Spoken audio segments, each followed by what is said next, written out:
Welcome to my channel, Rise Up with Steve.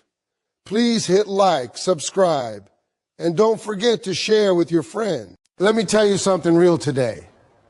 Before you ever ask someone to love you, before you chase a relationship, before you beg for attention, approval, or affection, you must understand your own worth. Because if you don't value yourself, the world won't either. People don't rise to how much they care about you. They rise to how much you care about yourself. See, too many people put love first. They say, if someone loves me, I'll feel complete. That's backwards. Love doesn't complete you. You complete you. Love is supposed to add to your life, not fix it. When you don't know your worth, you'll accept things you should never tolerate. You'll explain disrespect. You'll stay silent when your spirit is screaming.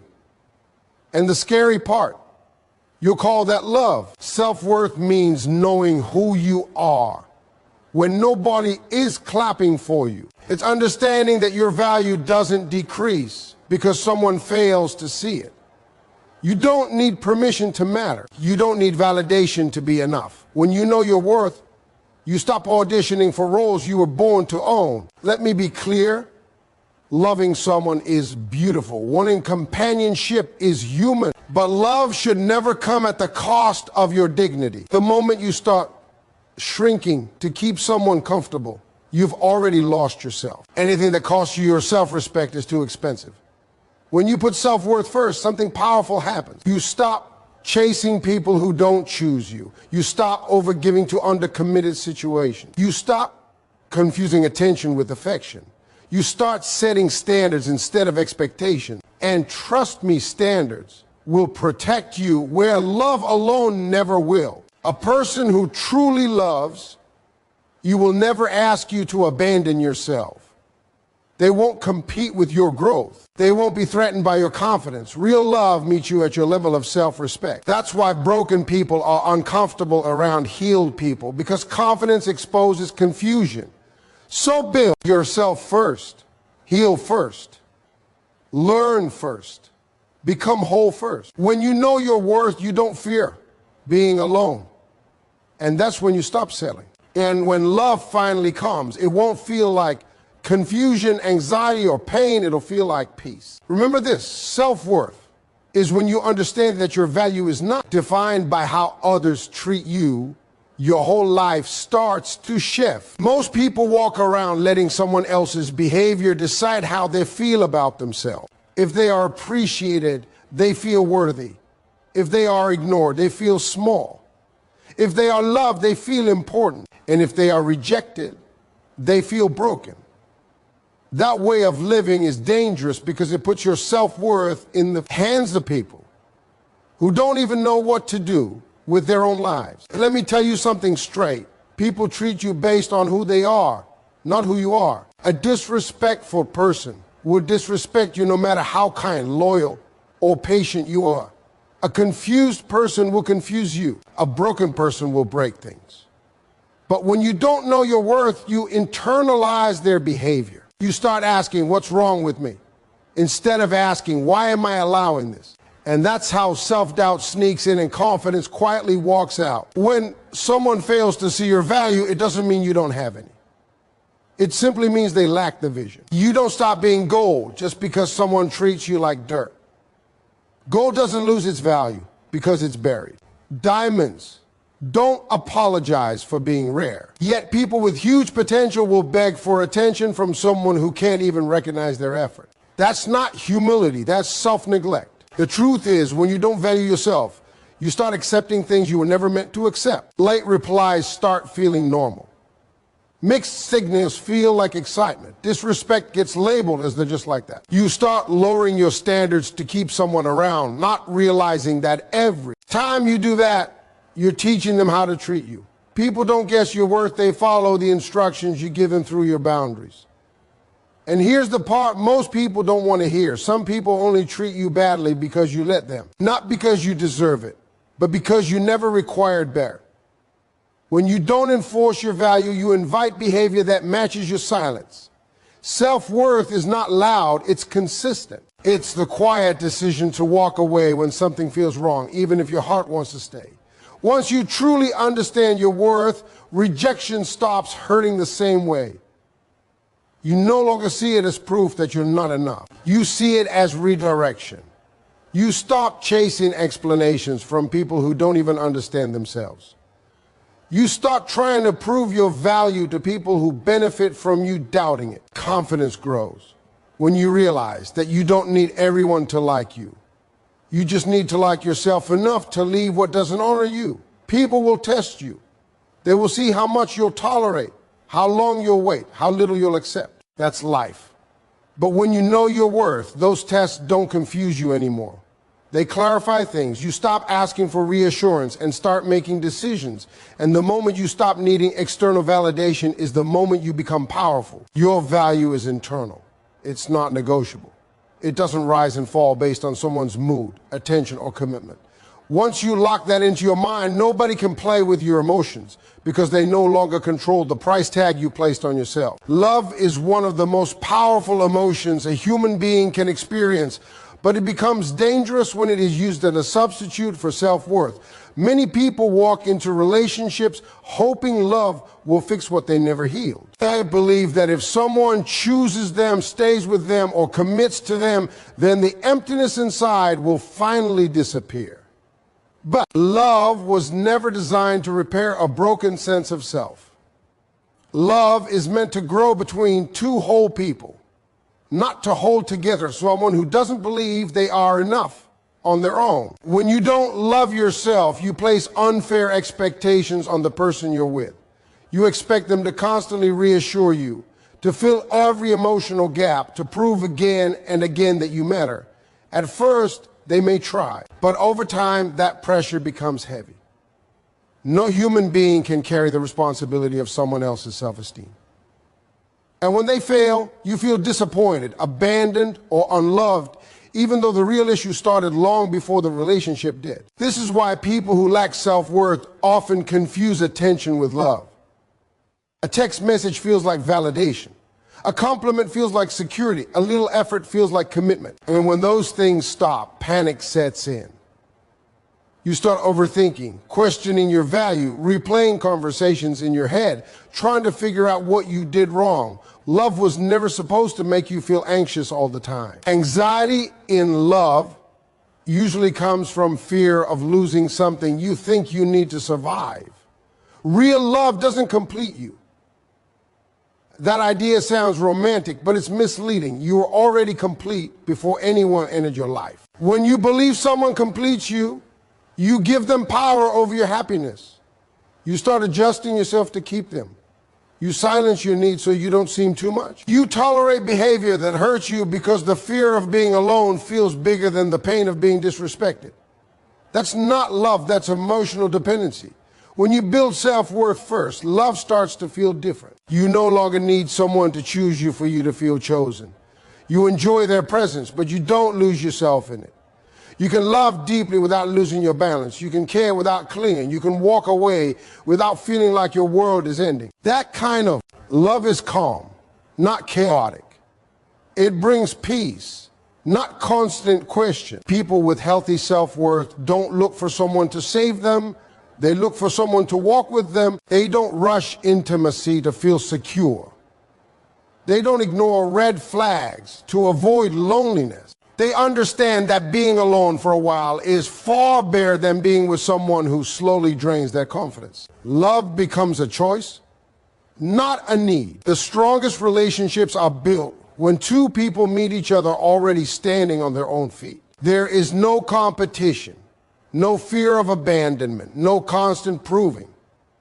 Just mutual respect, support, and growth. And it all starts with understanding that love is powerful, but it should never be placed above your own sense of worth. When self-worth is low, tolerance becomes dangerous. You start accepting behaviors that slowly chip away at your confidence, not because you believe they are right, but because you are afraid of losing the person attached to them. Disrespect doesn't usually enter loudly, comes quietly, disguised as jokes, excuses, bad days, or that's just how they are. And when you don't believe you deserve better, you learn to live with less. At first, you ignore the small things, the way your feelings are dismissed, The way your boundaries are crossed and then laughed off. The way you're expected to understand everything while your own needs remain unmet. You tell yourself you're being patient, mature, loving. But deep down, something feels wrong. That inner discomfort is your self-worth trying to speak. The problem is, when you've trained yourself to prioritize love over respect, you silence that voice. Low self-worth convinces you that asking for basic respect is asking for too much. You start justifying behavior that hurts you because you don't want to seem difficult. You tell yourself everyone has flaws. Relationships require sacrifice, and nobody is perfect. All of that is true, but sacrifice should never mean self-erasure. Love should not require you to lose your voice, your confidence, or your sense of identity. Over time, this tolerance turns into a pattern. You stay longer than you should. You forgive faster than you heal. You give more chances than are deserved. And each time, a small part of you shrinks. You begin to feel emotionally tired, but you can't explain why. You may even start blaming yourself, thinking if you were stronger, calmer, more understanding, things would be different. That's how low self-worth traps you. It makes you responsible for pain you didn't create. People notice what you tolerate, not because they are studying you, but because human behavior responds to permission. When disrespect is met with silence, it feels allowed. When boundaries are weak, they are tested again and again. This doesn't mean people are always intentionally cruel. It means they follow the emotional rules that are set. And when you don't set them, chaos enters. The most painful part is that staying in these situations slowly disconnects you from yourself. You stop trusting your instincts. You stop expressing your truth. You start walking on eggshells, measuring your words, adjusting your personality just to keep the peace. That constant self-adjustment creates resentment, even if you still care about the person. Love begins to feel heavy instead of safe. The moment self-worth begins to rise, tolerance changes. You no longer argue endlessly to be understood. You no longer beg for effort. You no longer accept apologies without change. Not because you become cold, but because you become clear. Clarity replaces confusion when you finally understand that respect is not a bonus and love it is the minimum. Emotions are powerful, but they are not always reliable guides. When feelings take control without the support of self-worth, they can lead you into situations that look like love but slowly pull you away from yourself.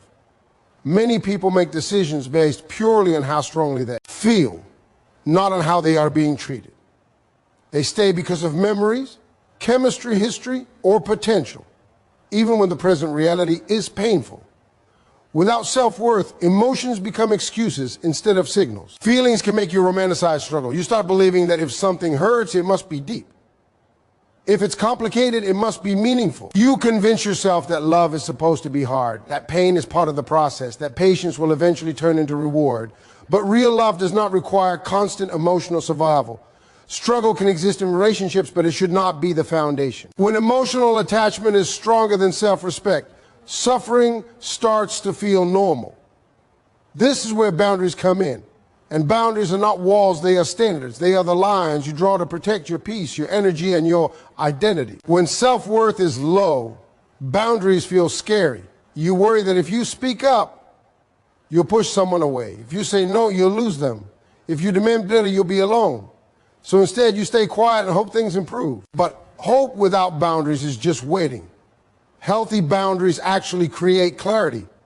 They show people how to treat you, what is acceptable and what is not.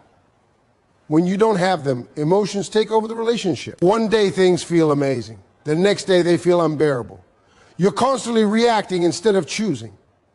That emotional roller coaster is exhausting, and it often gets mistaken for passion. In reality, it's instability. Self-worth gives you the strength to separate what you feel from what you accept. You can acknowledge love without ignoring disrespect. You can care deeply without sacrificing your values. You can miss someone and still understand why they are not good for you. This level of emotional maturity doesn't come from suppressing feelings. It comes from honoring yourself alongside them. When boundaries are rooted in self-worth, they are enforced calmly, not aggressively. You don't need to threaten, argue, or explain yourself endlessly. Your actions do the talking. You walk away when lines are crossed. You pause when something feels off.